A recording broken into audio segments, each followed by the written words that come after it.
Sa ngalan ng Ama at ng Anak at ng Espiritu Santo. Amen. Ang pagpapala ng ating Panginoong Jesucristo, ang pag-ibig ng Diyos Ama, at ang pagkipagkaisa ng Espiritu Santo naway sumainyong lahat. At sumainyo rin.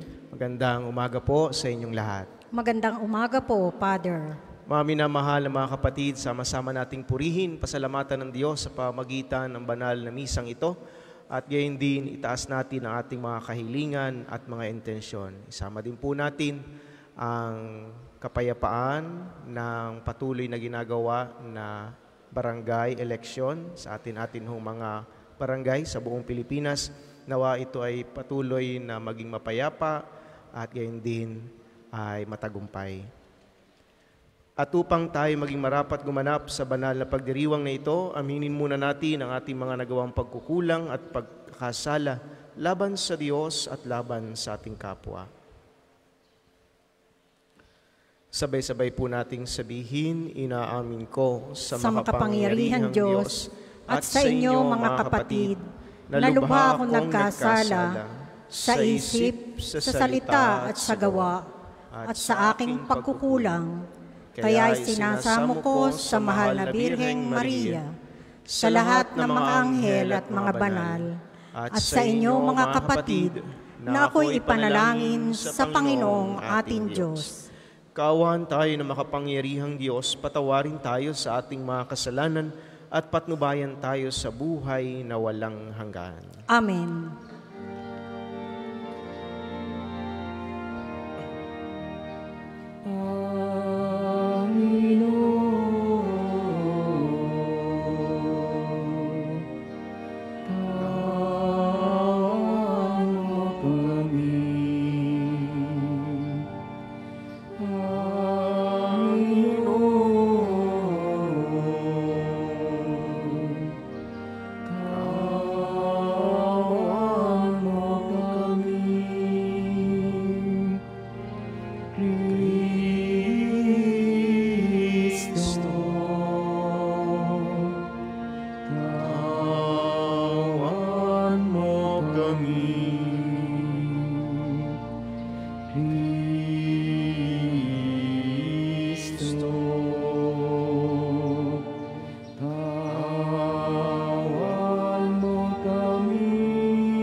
Manalangin tayo. Ama naming makapangyarihan, ang pananampalataya, pag-asa at pag-ibig namin ay iyong dagdagan at gawin mong mahalin namin ang iyong mga kautusan upang sa mga pangako mo kami maging dapat makinabang sa pamagitan ni Jesucristo kasama ng Espiritu Santo magpasawalang hanggan. Amen.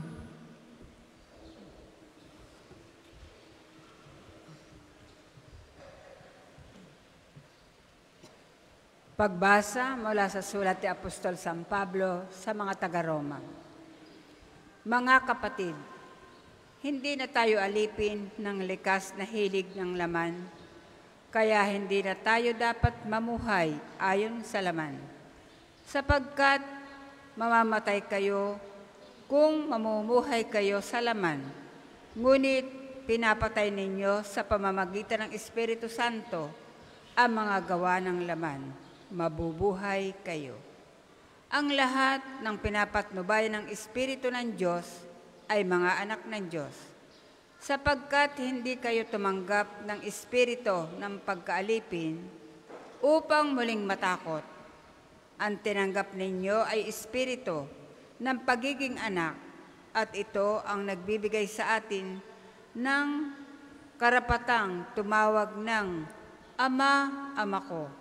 Ang Espiritu nga ang nagpapatotoo, kasama ng ating espiritu, na tayo'y mga anak ng Diyos. At yamang mga anak, tayo'y mga tagapagmana ng Diyos at kasamang tagapagmana ni Kristo. Sapagkat kung tayo'y nakikipagtiis sa Kanya, tayo'y dadakilain din kasama niya. Ang salita ng Diyos. Salamat sa Diyos. Salmong tugunan, ang ating Panginoong Diyos gaway magligtas na lubos. Ang ating Panginoon Diyos gaway magligtas ng lubos. O mag-alsa sana ang Diyos, ang kaaway pakalatin, at ang mga namumuhi tumakas sa kanyang piling.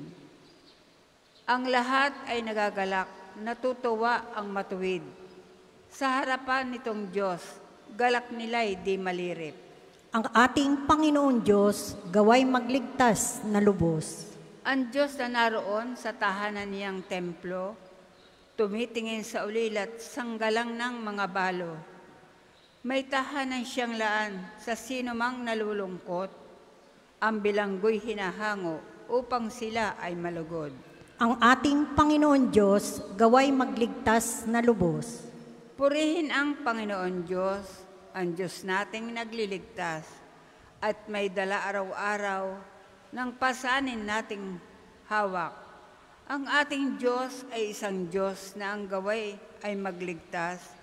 Ang Diyos ang Panginoon, Panginoon nating lahat. Sa bingit ng kamatayay, hinahango tayo agad. Ang ating Panginoong Diyos gaway magligtas na lubos. Magsitayo po ang lahat.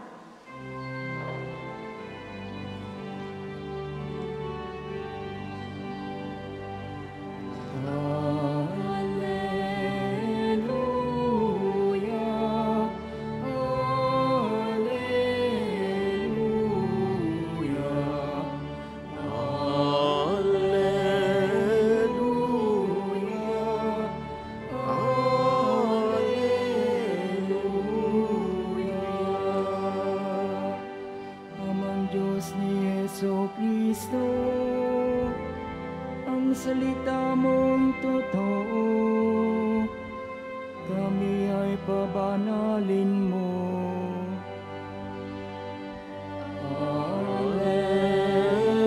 Alleluia, Alleluia,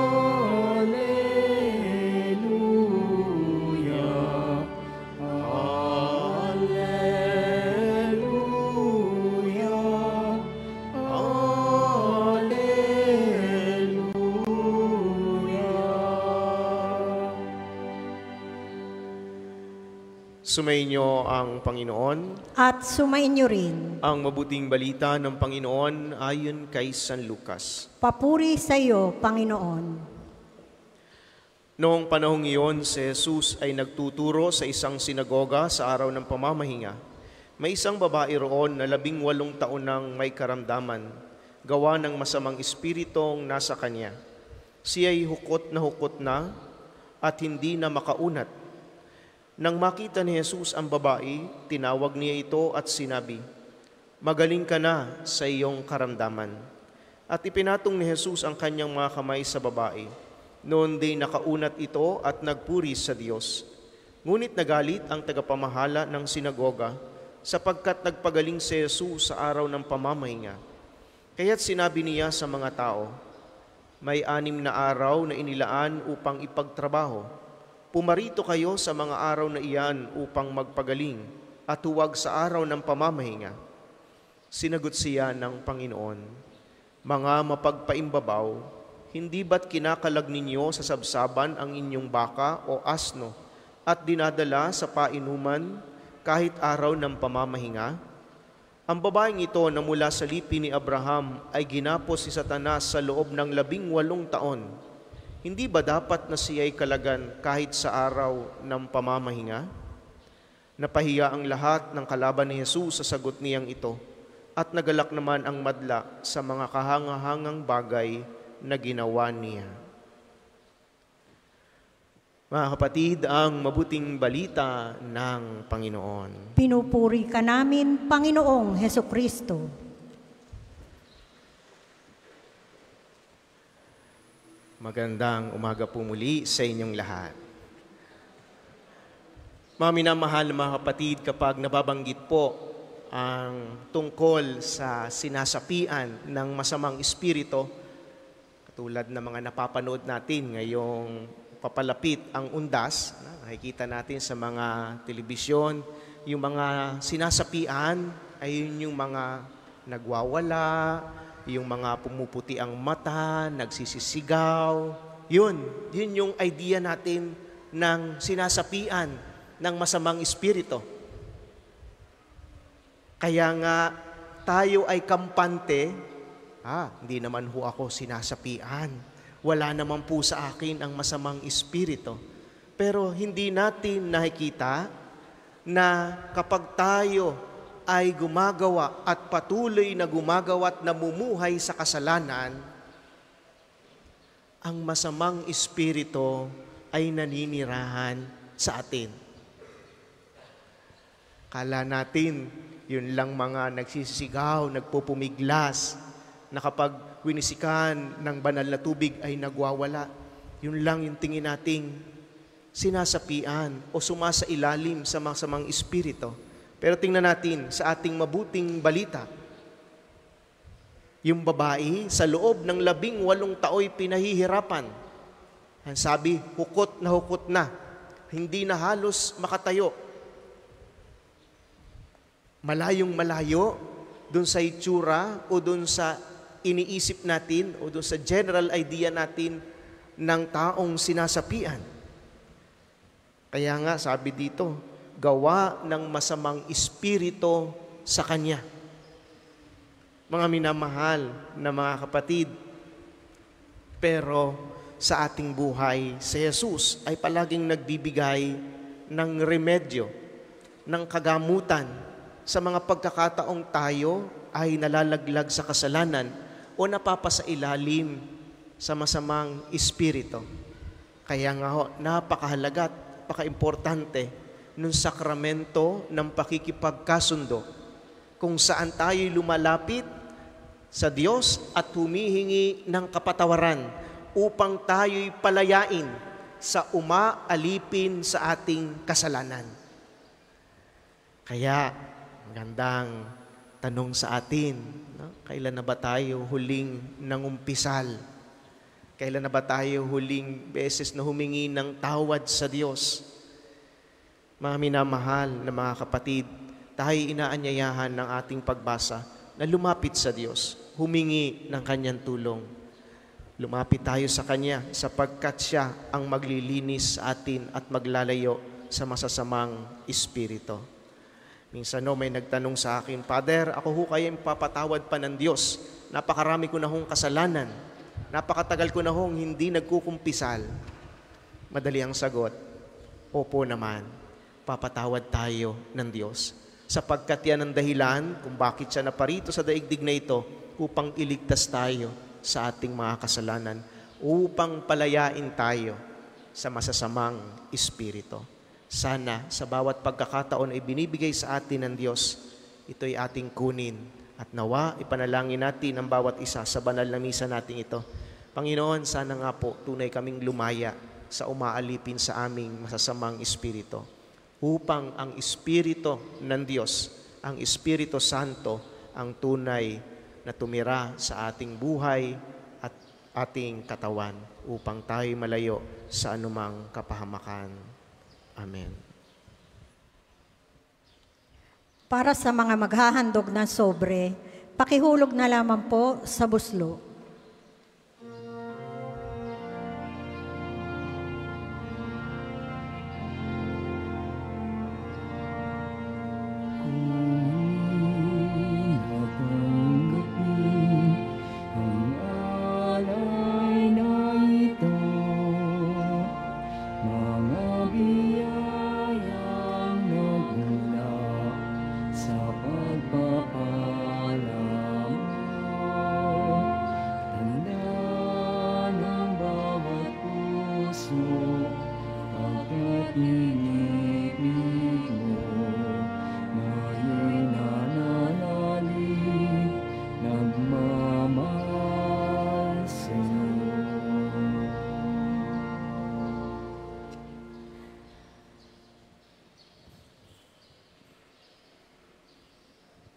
Magsitayo po ang lahat. Manalangin kayo mga kapatid upang ang paghahain natin ay kalugdan ng Diyos amang makapangyarihan. Tanggapin nawa ng Panginoon itong paghahain sa iyong mga kamay, sa kapurihan niya at karangalan sa ating kapakinabangan at sa buong sambayanan niyang banal. Ama naming lumikha, tunghayan mo ang mga alay na aming inihahain sa iyong kadakilaan, upang ang paglilingkod na aming ginagampanan ay humantong sa iyong lalong ikadarangal, sa pamagitan ni Jesucristo, kasama ng Espiritu Santo, magpasawalang hanggan. Amen. Sumainyo ang Panginoon. At sumainyo rin. Itaas sa Diyos ang inyong puso at diwa. Itinaas na namin sa Panginoon. Pasalamatan natin ang Panginoong ating Diyos. Marapat na siya ay pasalamatan. Ama naming makapangyarihan, tunay ngang marapat na ikaw ay aming pasalamatan. Pinagbibigyan mong ito'y aming maihayag kahit na ito'y walang anumang maidaragdag sa kadakilaang sa iyo ay likas. Sa pagpupuri namin ang nakikinabang ay kami ring iyong pinakikiharapan sa pamagitan ng iyong anak na minamahal. Kaya kaysa ng mga anghel na nagsisiawit ng papuri sa iyo, nang walang humpay sa kalangitan, kami nagbubunyi sa iyong kadakilaan.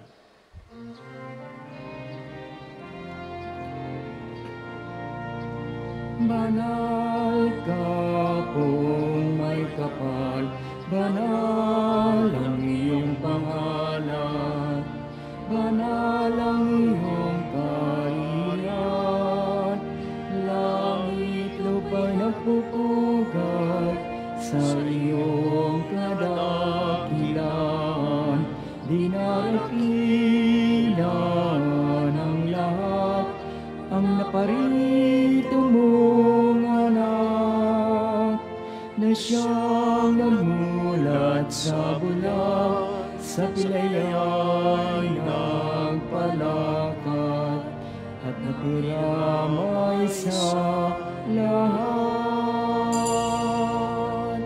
Kung hindi kaya lumuhod, manatili pong nakatayo ng may paggalang. Ama naming banal, ikaw ang bukal ng tanang kabanalan, kaya't sa pamagitan ng iyong Espiritu, gawin mong banal ang mga kaloob na ito, upang para sa amin maging katawan at dugo ng aming Panginoong Hesukristo. Bago niya pinagtisa ang kusang loob na maging handog, hinawakan niya ang tinapay, pinasalamatan kaniya, pinagati-hati niya iyon, iniabot sa kanyang mga alagad at sinabi, "Tanggapin ninyong lahat ito at kanin. Ito ang aking katawan na ihahandog para sa inyo."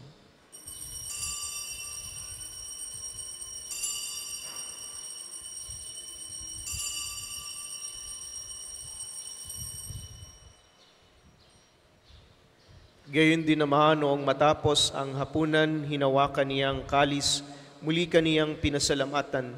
Iniabot niyang kalis sa kaniyang mga alagad at sinabi, "Tanggapin ninyong lahat ito at inumin. Ito ang kalis ng aking dugo, ng bago at walang hanggang tipan. Ang aking dugo na ibubuhos para sa inyo at para sa lahat. Sa ikapagpapatawad ng mga kasalanan, gawin ninyo ito sa pag-alala sa akin."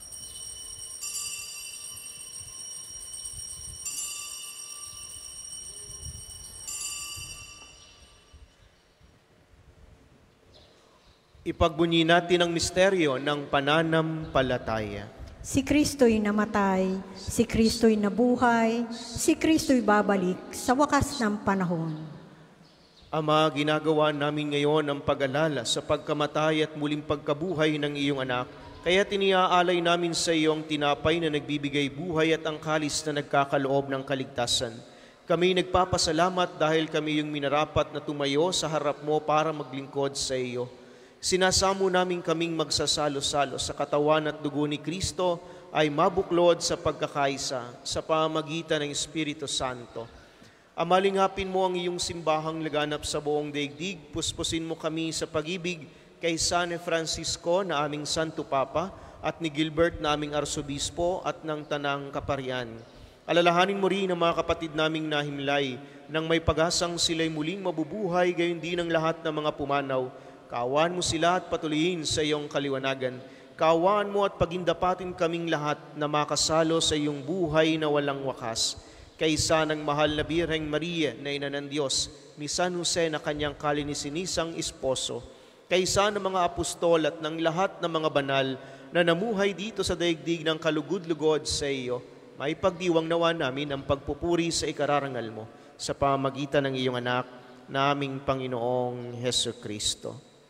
Sa pamamagitan ni Kristo, kasama niya at sa Kanya, ang lahat ng parangal at papuri ay sa iyo, Diyos Amang makapangyarihan, kasama ng Espiritu Santo, magpasawalang hanggan. Amen, amen, amen.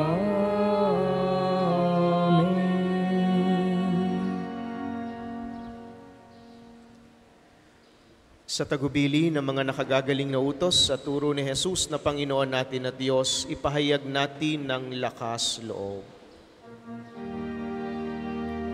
Ama namin, sumasalangit ka, sambahin ang ngalan mo,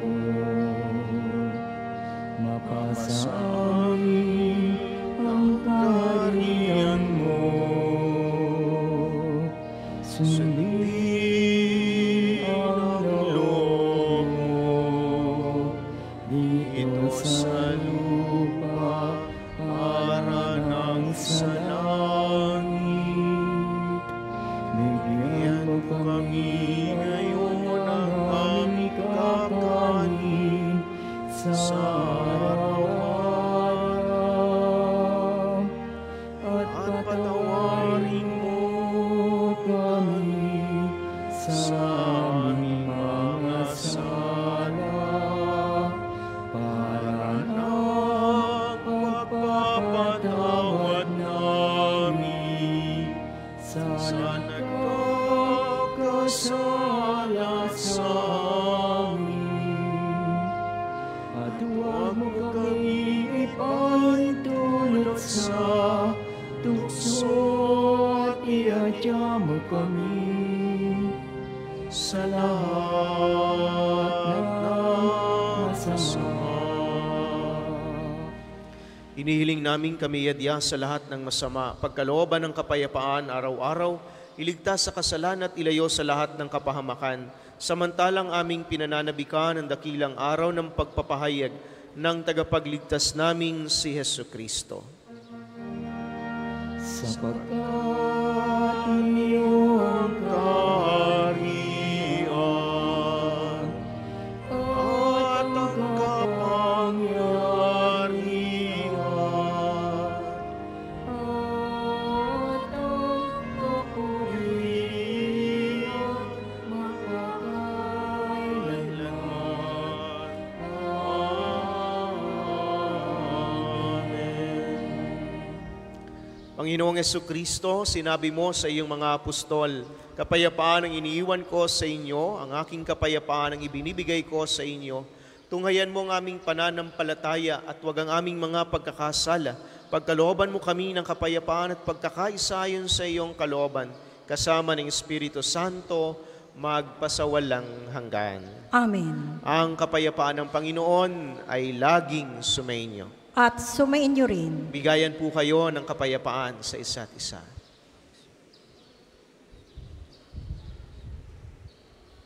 Kordero ng Diyos na nag-aalis ng mga kasalanan ng sanlibutan, maawa ka sa amin.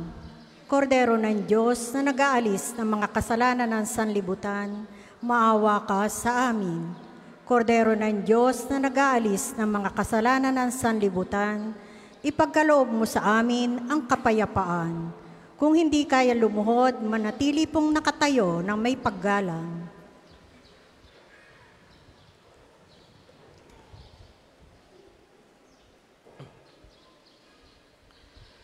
Mga kapatid, ito ang kordero ng Diyos. Ito nag-aalis ng mga kasalanan ng sanlibutan. Mapalad ang mga inanyayahan sa kaniyang piging. Panginoon, hindi ako karapat-dapat na magpatuloy sa iyo, ngunit sa isang salita mo lamang ay gagaling na ako.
isasagawang second collection ay ginagamit sa patuloy na pagpapaunlad ng parokya at pambansang dambana ni Santo Padre Pio. Salamat po sa inyong handog.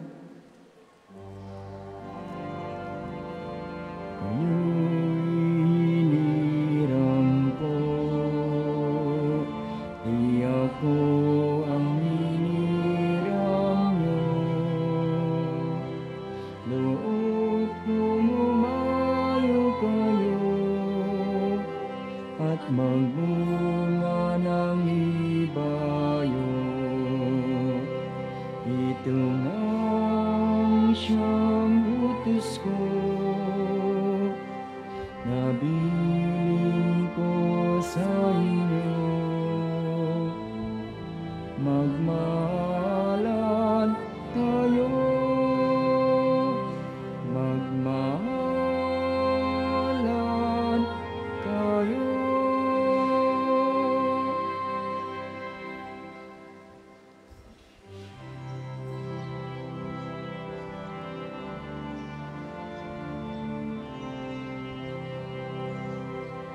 Magsitayo po ang lahat.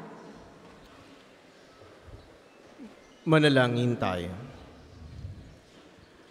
Ama naming mapagmahal, maging lubos nawa ang aming pakikinabang sa tinanggap namin sa piging mong banal, upang ang aming ginaganap ng lantaran ay siyang aming makamtang tunay sa pamagitan ni Jesucristo, kasama ng Espiritu Santo, magpasawalang hanggan. Amen. Panalangin ng pagtitiwala kay Santo Padre Pio. Tayo pong lahat.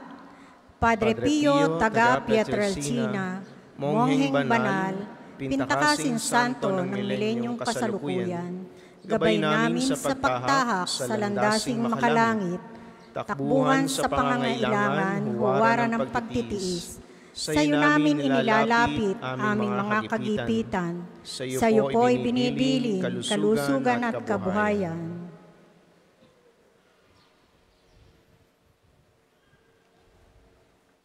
Di man karapat-dapat, kami po ay pagbigyan, bendisyonan at basbasan, maging ganap sa buhay. Lumayo nawa kami, umiwas sa kasalanan, lumapit lagi sa Diyos, maging matatag at matibay. Sa mabuting balita ng pagliligtas, turuan mo kami nawa, sa tuwin ay makinig, magnilay at sumampalataya. Amin pong pakiusap itong mga kahilingan. Puso ay nagsisisi, nagtitikang taimtiman, di na muling magkasala, sunod lagi sa Diyos Amang, kaysa ng Espiritu at ni Jesus na tagapamagitan. Amen. Ang lahat po ay magsiupo para sa mga patalastas. Una, sa inyong pagdalaw sa pambansang dambana, mangyaring pakaingatan ang inyong mga personal na gamit. Hangad namin ang isang matiwasay at maayos na pagbisita sa National Shrine. Ikalawa, ipinaalam rin po namin mula sa main arch entrance, tayo po ay may mga malalaking safe and free parking dito sa loob ng pambansang dambana. Ikatlo, panatilihin po natin ang kalinisan sa loob at labas ng simbahan. Hinihikayat natin ang Clego, Clean as you go sa pambansang dambana. Paalala po, huwag iwanan ang kalat sa mga upuan. Tayo po ay may mga basurahan sa likod at gilid ng ating simbahan. Ikaapat, palagi po natin tandaan na ang pambansang dambana ay isang sagrado at banal na lugar.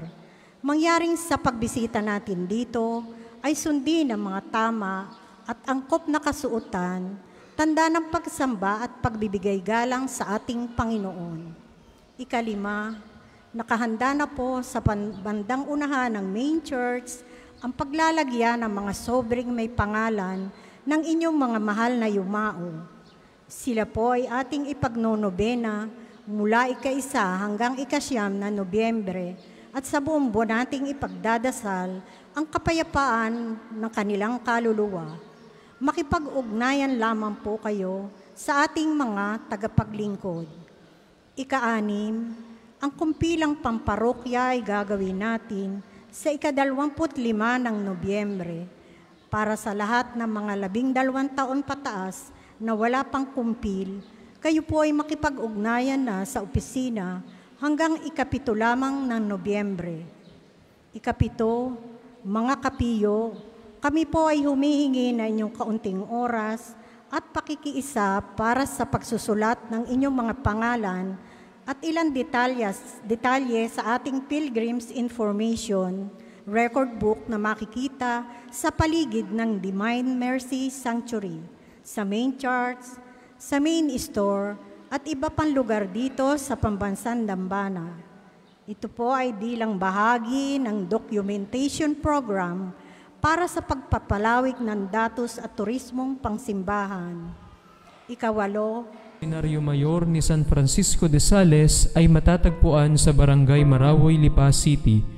Ito ay isang bahay pormasyon ng mga kabataang lalaki na tumutugon sa panawagan ng Diyos sa buhay pagpapari.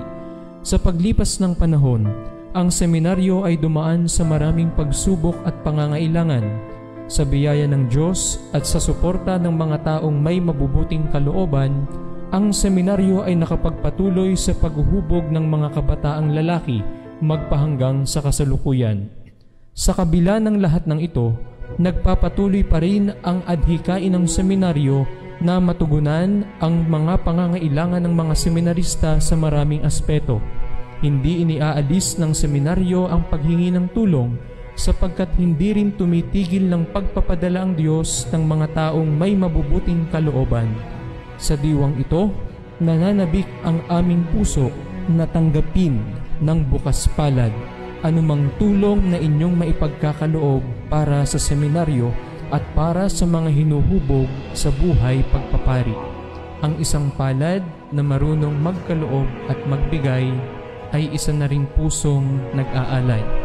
Hindi man po namin kayo nakikilala, ngunit ang Diyos na bukal ng lahat ng pagpapala ang bahalang magbalik ng inyong kabutihan na ibinigay para sa aming kapakanan. Maraming salamat po.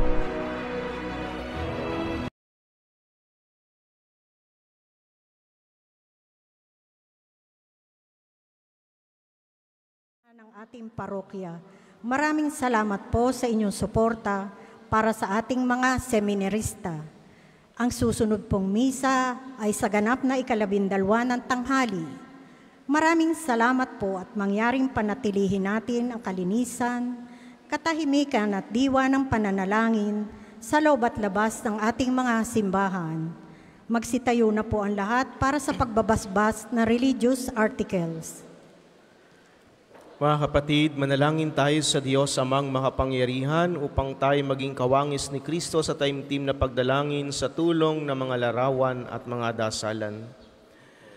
O Panginoong Diyos, Ikaw ang bukal ng lahat ng pagpapala at biyaya, ibuhos mo ang iyong bendisyon sa mga gamit na ito sa pananalangin, mga rosaryo, imahen, dasalan na nagpapaalala ng iyong kabutihan, kabanalan at pagmamahal sa amin, upang lahat na dumulog at magdasal gamit ang mga ito ay magtamo ng iyong awa at biyaya. Loobin mong tularan nila ang kabanalan at aral ng Panginoon at ng mga santo magpasawalang hanggan. Amen.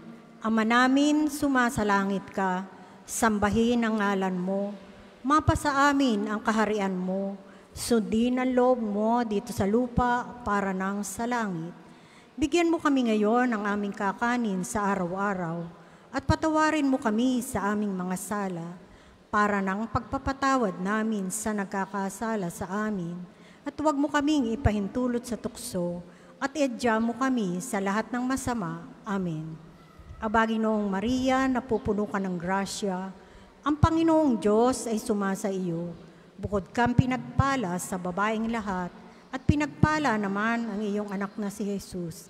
Santa Maria, Ina ng Diyos, ipanalangin mo kaming makasalanan, ngayon at kung kami mamamatay. Amen. Luwalhati sa Ama, sa Anak at sa Espiritu Santo, kapara noong una, ngayon at magpasawalang hanggan. Amen. Aba, Ginoong Maria, napupuno ka ng grasya, ang Panginoong Diyos ay sumasa iyo. Bukod kang pinagpala sa babaeng lahat, at pinagpala naman ang iyong anak na si Jesus. Santa Maria, Ina ng Diyos, ipanalangin mo kaming makasalanan, ngayon at kung kami mamamatay. Amen. Luwalhati sa Ama, sa Anak at sa Espiritu Santo, kapara noong una, ngayon at magpasawalang hanggan. Amen. Luwalhati sa Ama, sa Anak at sa Espiritu Santo, kapara noong una, ngayon at magpasawalang hanggan. Amen.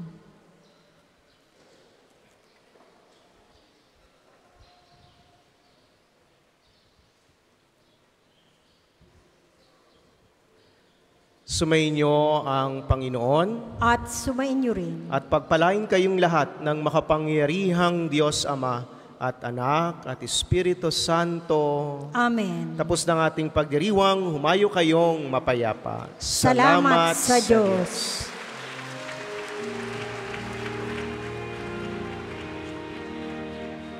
Banal na ina, bereng sa galgana, Reyna na langit at lupa, ipanalangin